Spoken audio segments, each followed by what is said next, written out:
तो ये 600 करोड़ रुपया हमारे गाढ़े खून पसीने की कमाई का जो बर्बाद किया जा रहा है, वो किससे रिकवर किया जाएगा, किससे वसूल किया जाएगा?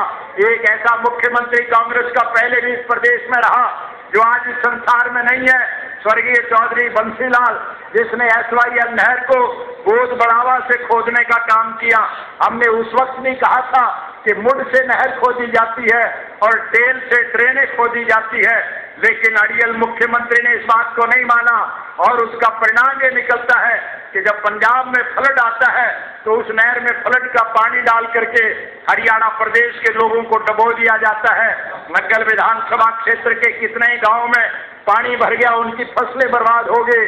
ये भिवानी जहां हम बैठे हैं, आपकी दिक्कत की मेन वजह यही है कि सरकार की नालायकी की वजह से भिवानी फ्लड की जद में आया हुआ है, शहर पानी से भरा हुआ है, कहीं आपके वाहन खड़े करने की जगह नहीं।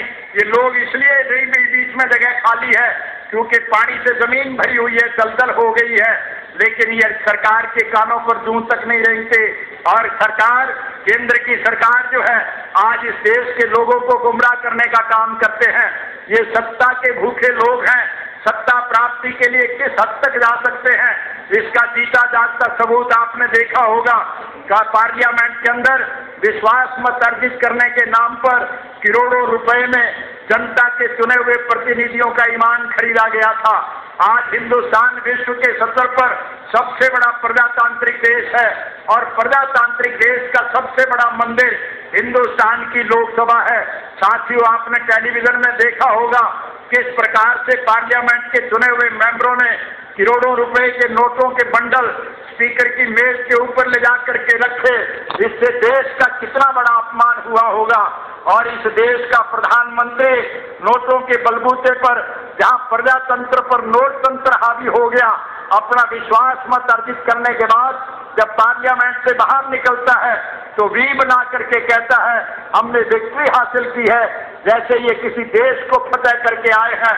और प्रेस के भाइयों से कहते हैं कि इस बात का फैसला पूछा जाए देश के लोगों से, इसमें SMS कराया जाए कि लोग परमाणु संधि के पक्ष में है या खिलाफ है। आज इस देश के 99% लोग इस बात को नहीं जानते कि ये परमाणु संधि है क्या। और इसीलिए आज 4 साल तक कांग्रेस की सरकार का समर्थन करने वाले वाम दल के लोगों ने जब समर्थन वापस लिया था तो ये कह करके लिया था कि केंद्र की कांग्रेस सरकार ने अब तक हमें ये नहीं बताया कि ये परमाणु संधि क्या है। जब उनको ही परमाणु संधि का पता नहीं तो देश के लोगों को परमाणु संधि का क्या ज्ञान होगा। और इसीलिए हमने कहा था कि ये परमाणु संधि काबीना से हल नहीं होगी, पार्लियामेंट में फैसला किए जाने से हल नहीं होगी। ये देश के लोगों के, समूचे देश के लोगों के मन में एक जो शंका है, एक चिंता है कि कहीं हम पुनः अमेरिका के गुलाम ना हो जाएं, क्योंकि हम 200 साल से अधिक समय तक इस देश में अंग्रेज के गुलाम रह चुके हैं। इसलिए राष्ट्रीय बहस का मुद्दा बढ़ाया जाए, इस पे नेशनल डिबेट की जाए।